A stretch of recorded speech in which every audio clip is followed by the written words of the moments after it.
On the afternoon of July 29th, 2016, a 23-year-old college student named Felix stood in the break room of the industrial manufacturing company where he worked in northwestern Germany.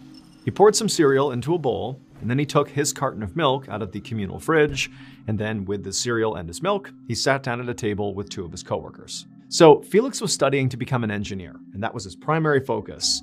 And on his breaks from school, he would work here as a machine mechanic. But as a result of that, basically just being a college kid looking for a side gig, it made him one of the youngest people at this company. And so oftentimes, Felix had a hard time relating to his coworkers, who were all basically a lot older than him. And in fact, now, as he sat down to eat his cereal, the two coworkers that were sitting there already, these two men named Otto and Klaus, who were in their 50s, it's like they didn't even look up and acknowledge him. They just continued silently eating their sandwiches as if Felix wasn't even there. At first, Felix put up with the fact that this lunch break so far was pretty awkward. Like there was no conversation happening here. He definitely felt like he did not belong here.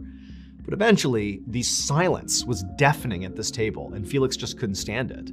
And so he said to his coworkers, Klaus and Otto, hey guys, how's the day going? And Klaus looked up and stared at Felix, and he just shrugged, said nothing, and went back to eating his food. Now, Klaus, admittedly, was known as sort of a loner employee who kind of kept to himself, so this behavior was somewhat normal, although somewhat off-putting to Felix, who's trying to obviously start a conversation here. But then Otto, he looked up, and he looked at Felix, and he was about to say something, but then paused, and this grimace came over his face, and he just said to Felix, you know what? I'm not having a good day. My head hurts, my stomach hurts, I feel tired, I feel kind of awful. And so now Felix is like, okay, sorry, Otto, I don't know what to tell you, that's tough.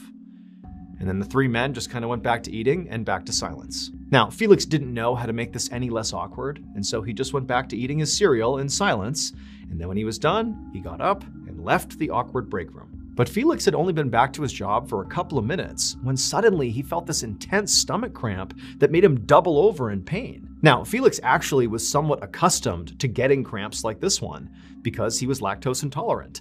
And typically, if he consumed dairy shortly thereafter, he would get these stabbing pains in his stomach. That's actually why he kept a carton of his own milk in the communal fridge that was lactose-free. And so suddenly, Felix wondered if maybe he had accidentally grabbed the wrong milk when he had poured his cereal just now. Had he grabbed regular milk, causing this pain? And so as a wave of nausea came over him, Felix sprinted back into the break room, opened up the communal fridge to see if he had grabbed the wrong milk, but he saw there was actually only one container of milk in the fridge, and it was his, the lactose-free kind.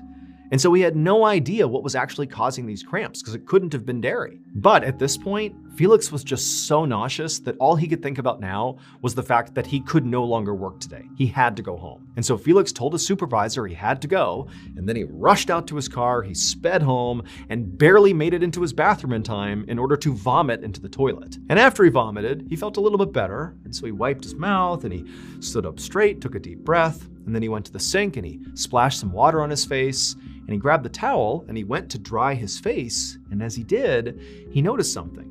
He noticed the tips of his fingers were now tingling, like his hands were going numb. And so reflexively, he put down the hand towel and began flexing and opening and closing his hands over and over again to increase the circulation to his fingers, to maybe get the feeling back, but nothing he did seemed to help. And at this point, Felix couldn't help but feel a little bit scared. Now, stomach cramps and nausea were somewhat normal symptoms for him, considering, again, he was lactose intolerant.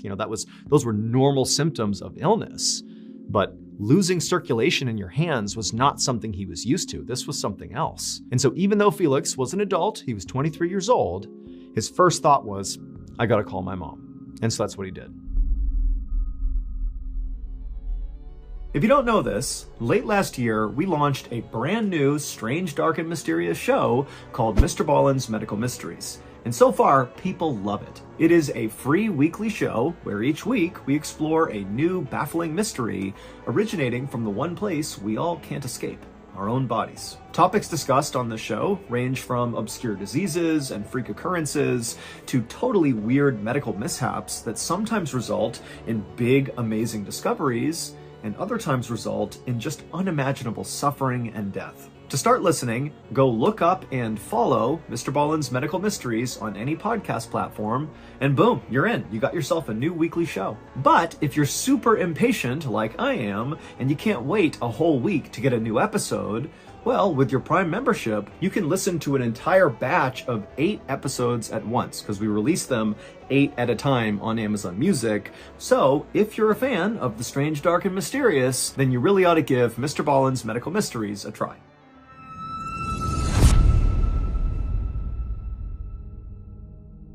2 weeks later, Felix was still sick.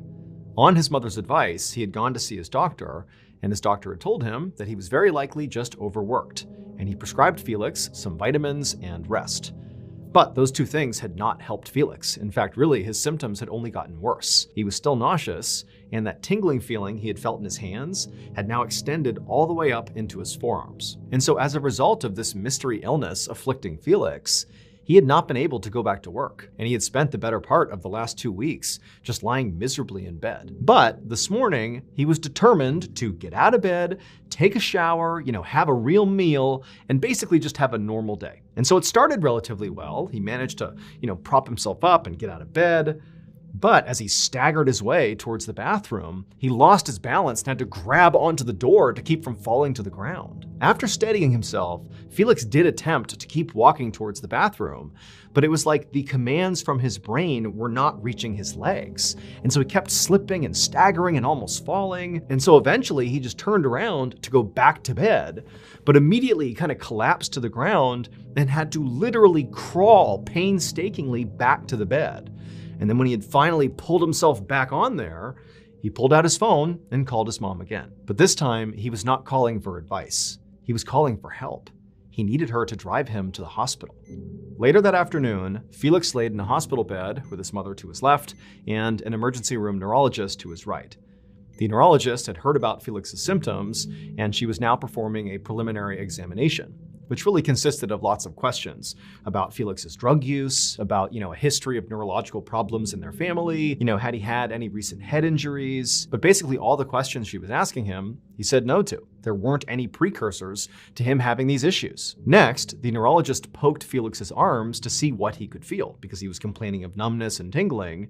But it was kind of like wherever she poked in his arms, he couldn't really feel it. It was like the tingling sensation had totally taken over both arms. That's all he could feel. After that, she measured his muscle reflexes in his legs and also shined a light in both his eyes. And then after that, she put her tools down and she looked at Felix with a very worried expression on her face. She said that based on Felix's symptoms, she thought that some part of his nervous system, like his brain or his spinal cord, might be inflamed. And this type of inflammation can lead to things like nausea, numbness, and loss of coordination, all things Felix had been experiencing. And this inflammation could be caused by a number of different infections or an autoimmune reaction. But to know for sure, she would have to run some more tests.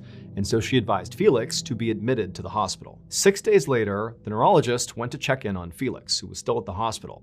And as soon as she walked into his room and saw Felix, she saw he looked terrible. His body was limp, his face was swollen, and his eyes were sort of glazed over, like he was staring off into the distance. By this point, doctors had run imaging scans on Felix and had discovered that his brain and brainstem were inflamed, like the neurologist had suspected.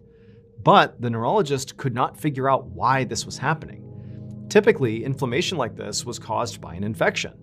But the neurologist had tested Felix for every infection she could think of that could have caused this, and all those tests had come back negative. So her new working theory was Felix must be having an extreme autoimmune reaction, which is basically when your immune system malfunctions and starts attacking your own body.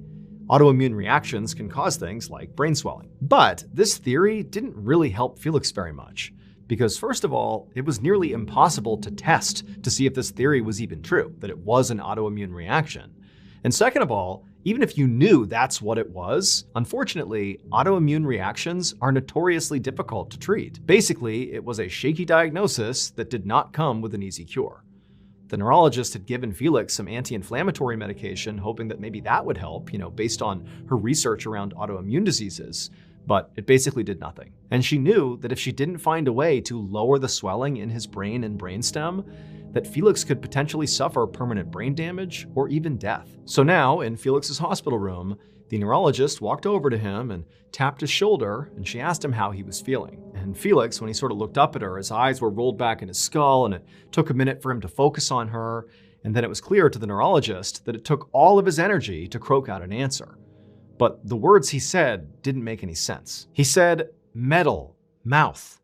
And the neurologist said, "What? Like, what are you trying to say?" And then he said, "taste, water." And at that point, the neurologist realized what Felix was trying to say is that he had a metallic taste in his mouth and he wanted a cup of water to clear his mouth. The neurologist felt like this had to be a clue about what was going on with Felix. It was not some random symptom, like this has to be connected to the totality of what was wrong with him. But she didn't know what a metallic taste in his mouth had to do with his other symptoms. And so she was baffled. So she just grabbed a cup of water off the nearby table and handed it to Felix. And Felix immediately put it to his lips and tried to drink it. But it was like he couldn't, and the water just dribbled down his chin onto his chest. And as the neurologist stared at her patient, she couldn't help but feel like she was just totally failing here. I mean, obviously there was something horribly wrong with Felix, but she had not come up with a proper diagnosis yet. And all the medications and treatments she had suggested so far had done nothing for his symptoms. And she knew if she couldn't get the swelling to go down, it was just a matter of time before he suffered permanent brain damage or death. And so at this point, the neurologist realized a big change would have to be made in Felix's care. Clearly what she was doing was not working. And so she decided to transfer him from her hospital to a local university hospital where she knew there were some specialists there who they might be able to figure out what was going on here. But the next day at that university hospital, that team of specialists that had been assigned to Felix's case were just as baffled as the neurologist had been. Because now Felix didn't just have swelling in his brain and a metallic taste in his mouth. He also was experiencing kidney and liver failure. And this collection of symptoms meant Felix very likely did not have an autoimmune condition. They tested him again for more infections that, maybe could still leave the possibility open that it was an autoimmune condition. But again, those still all came back negative. And so effectively, these specialists who were here to, solve this puzzle were back at square one. They had made no further progress. And so at this point, all Felix's doctors could do was just hope that whatever illness was plaguing Felix would sort of resolve itself on its own. They would just, do their best to manage his symptoms and try to keep him comfortable until it did. However, by September of 2016, so 2 months after that first day that Felix went home sick from work, he had not improved. He spent most of his time laying in bed unconscious, barely clinging to life. At this point, most of these specialists were just monitoring Felix. However, one of them still felt like a diagnosis here was still possible. We just need to keep looking. And so this doctor actually decided that instead of monitoring Felix, he was going to start looking into some medical research papers because he figured, whatever Felix had to be really, really rare. If it wasn't, they would have figured it out by now, and they clearly had not. So he must have something rare. And if there's one place you can go to learn about very rare conditions and diseases, it's medical research papers. And so he began combing through all these papers, and sure enough, he would actually find a case about another patient who had the exact same symptoms as Felix, and they even appeared in the exact same order. First, the stomach cramps and nausea, followed by the tingling in the arms, then the loss of coordination in the legs, then the swelling of the brain, followed by the metallic taste in the mouth, and then ultimately kidney and liver failure. And just like Felix, this patient's diagnosis in this medical journal was not an infection, nor was it an autoimmune disease. Instead, it was a condition that was so rare, it had only been recorded 3 times anywhere in the world over the last century. But this doctor understood that even though Felix's symptoms did appear to match, it still was highly unlikely he actually had this diagnosis because it's so unbelievably rare. However, the doctor thought, well, I'll just rule this condition out. All I need to do is a simple blood test. And so he did this blood test on Felix, literally believing it would just rule this out, except when the results came back, it was positive. This doctor had just solved the case, the one that nobody else seemed able to do. But the doctor was not happy. Instead, as he stared at the test results, he was kind of horrified because this diagnosis was a death sentence for Felix. There was no cure for this. And worse, this diagnosis meant other people potentially could be in danger here. And so the doctor knew his next step, of course, would be to contact Felix's family and tell them what he had discovered. But he also knew this was no longer just a medical problem. The doctor called local law enforcement, and they began their investigation immediately. They interviewed basically everyone Felix ever interacted with on a regular basis, and they also sent forensic technicians to all the places that Felix spent any time. And these technicians ran tests on all the surfaces that Felix might have touched at one point or another. They also ran tests on the food and the water that he might have consumed. They even at one point tried to test the air that Felix had potentially breathed. And they did all this because they were trying to find one very specific substance. But despite basically looking everywhere in Felix's life for weeks and weeks, they didn't find it. Meanwhile, Felix's condition only got worse. By the end of September, he had slipped into a vegetative state. But at least so far, the doctor's worst fears had not been realized. They actually expected other people to begin to turn up to hospitals with similar symptoms as Felix. But they hadn't. So, with no answers, but with no other victims either, the police investigation began to wind down. Felix remained in a vegetative state for months and then years, and officials still just had no idea how this actually happened to him. And they just kind of concluded that, well, this was a horrible tragedy that very likely will never actually be explained. But at least hopefully it will never happen to anyone else. But then, 2 years after Felix fell into his coma, some very strange things began to happen at his old manufacturing job. So at this manufacturing company where Felix used to work, it actually was pretty commonplace for employees there to get sick fairly regularly, like more than normal. However, their illnesses were sort of basic. Things like headaches and stomach aches and feeling sort of tired, things that didn't really raise big red flags. But now, Otto, the middle-aged man who had complained to Felix over their lunch break about his stomach and his head hurting, was going into kidney failure. And in fact, he was so sick he couldn't come to work anymore and had to get dialysis 3 times a week just to live. And also, another much younger employee, whose name was Elias, he was 26 years old, he had begun having stomach aches. Now, again, that was fairly common at this company, but for Elias, these were not normal stomach aches. These were crippling, severe, like you can't focus on anything else type of stomach aches, similar to the ones Felix was having. Now, Otto and Elias had not spoken to each other about their respective illnesses. This was a place where people just kind of got sick periodically and kept it to themselves. It was just not really that big of a deal. So they hadn't talked to each other, and they certainly had not connected what was happening to them to Felix and his illness, which was now over 2 years before. But that would all change one day in May of 2018, so again, we're still talking about 2 years since Felix went into his coma, when Elias was having his lunch in the company break room, and he would discover something that would connect everything and blow this case wide open. Elias's shocking discovery led police to do a search of a local home. And at first, this home seemed totally ordinary until they went down into the basement.